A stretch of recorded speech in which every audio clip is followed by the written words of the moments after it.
और हेडलाइंस के बाद अब खबरों को तफसील से जानेंगे। पी चिदम्बरम ने सुप्रीम कोर्ट से रुजू किया है। पी चिदम्बरम की जानिब से मुमकिना गिरफ्तारी के खिलाफ सुप्रीम कोर्ट में कपिल सिब्बल ने अर्जी दाखिल की है। वाज़ेह है कि INX मीडिया मामले में चिदम्बरम की जमानत अर्जी हाईकोर्ट ने खारिज कर दी है। इसके बाद चिदम्बरम हाईकोर्ट के फैसले के खिलाफ सुप्रीम कोर्ट पहुंच गए हैं। पूर्व वित्त मंत्री और कांग्रेस के वरिष्ठ नेता पी चिदम्बरम को दिल्ली हाईकोर्ट से बड़ा झटका लगा है। दिल्ली हाईकोर्ट ने पी चिदम्बरम की अग्रिम जमानत याचिका को खारिज कर दिया है।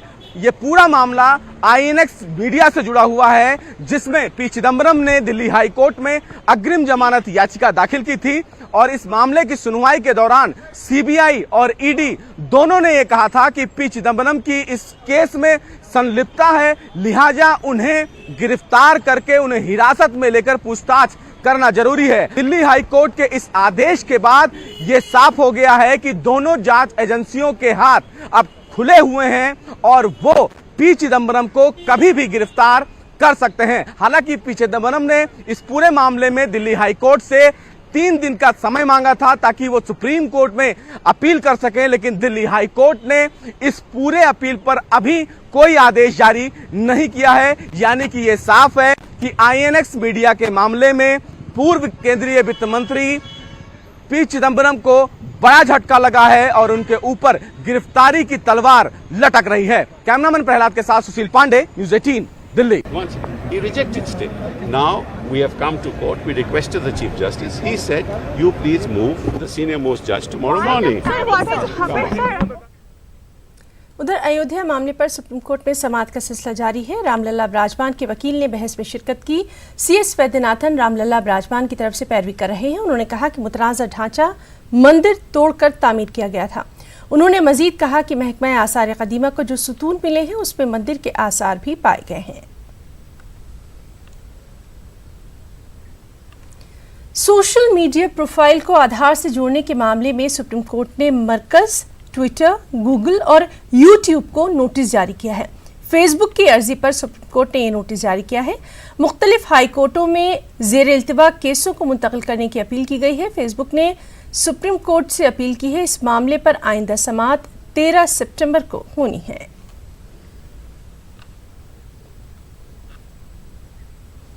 आंजहानी राजीव गांधी की जयंती के मौके पर उन्हें खिराज अकीदत पेश किया जा रहा है। दिल्ली में उनकी समाधि पर साबिक़ वज़ीर-ए-आज़म डॉक्टर मनमोहन सिंह समेत सोनिया गांधी, राहुल गांधी, प्रियंका गांधी और दीगर अहम सियासी लीडरों ने गुलहाए अकीदत पेश किए। इस मौके पर साबिक़ सदर जमहूरिया प्रणब मुखर्जी और नायब सदर जमहूरिया हामिद अंसारी ने भी खिराज अकीदत पेश किया।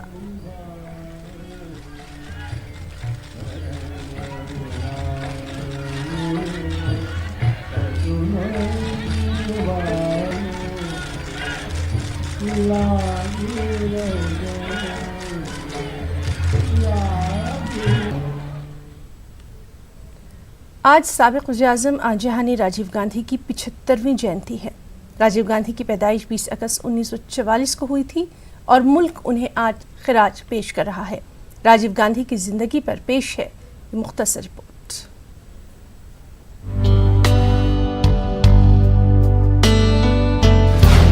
साबिक़ वज़ीर-ए-आज़म आंजहानी राजीव गांधी अक्टूबर 1984 से दिसंबर 1989 तक मुल्क के वज़ीर-ए-आज़म रहे। आंजहानी राजीव गांधी की पैदाइश 20 अगस्त 1944 को हुई थी। राजीव गांधी मुल्क के सबसे कम उम्र वज़ीर-ए-आज़म बने। 40 साल की उम्र में उन्होंने मुल्क की बागडोर संभाल ली थी। वहीं मुल्क की तारीख में अब तक इतनी ज्यादा सीटों के साथ कभी सरकार नहीं बनी जितनी सीटें राजीव गांधी के दौर में आई थी। राजीव गांधी की क़यादत में 400 से ज्यादा सीटों के साथ कांग्रेस हुकूमत में आई। राजीव गांधी को उड़ना पसंद था। वो एक फ्लाइंग क्लब के मेंबर थे। उन्होंने सिविल एविएशन की ट्रेनिंग ली थी। 1970 में एक पायलट के तौर पर एयर इंडिया ज्वाइन किया था। 1980 तक सियासत में आने से पहले एयर इंडिया के लिए काम करते रहे। राजीव गांधी डिजिटलाइजेशन और कंप्यूटराइजेशन पर ज्यादा तवज्जो देते थे। 1981 में उन्हें कांग्रेस पार्टी के यूथ विंग के सदर के तौर पर चुना गया। राजीव गांधी को अपने इर्द गिर्द सिक्योरिटी हलकारों का रहना पसंद नहीं था। वो अपनी जीप खुद चलाया करते थे। राजीव गांधी विशाखापट्टनम से इंतखाबी मुहिम को पूरा करने के बाद श्री पेरम्बदूर में रुके, जो कि मद्रास से 22 किलोमीटर दूर है। यहाँ पर वो अपनी कार से उतरकर पैदल ही चल पड़े। जहां से उन्हें खिताब करना था। इसी इवेंट के दौरान राजीव गांधी का कत्ल हुआ। Bureau report, news 18 Urdu.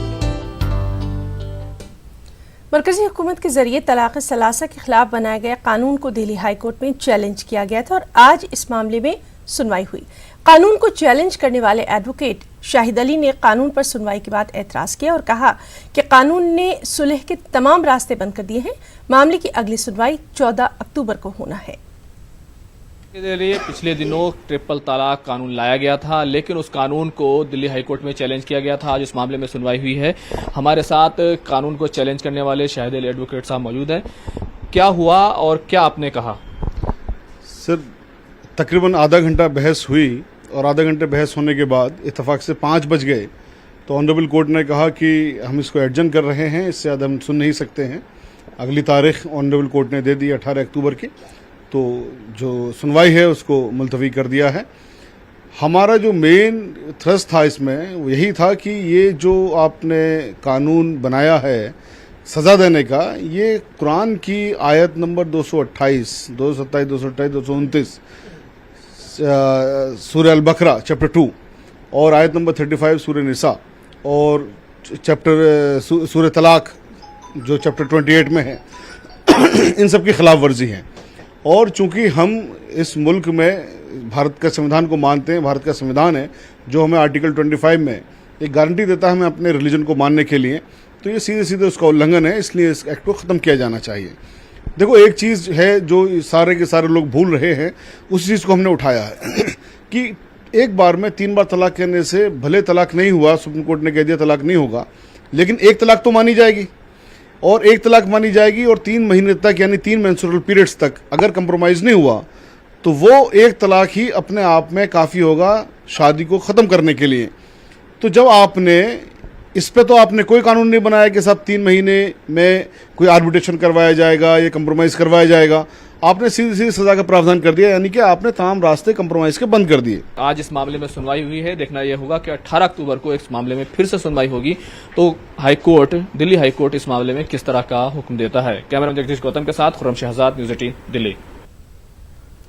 Delhi में जमुना नदी खतरे के निशान से ऊपर बह रही है। रिहायशी इलाकों, खेतों और पुलों को नुकसान का अंदेशा है। दिल्ली की जमुना नदी में फिलहाल सतह आब रिकॉर्ड तोड़ निशाने पर है। 24,000 लोगों को महफूज मुकाम पर मुंतकिल करने का निशाना मुकर्रर किया गया है।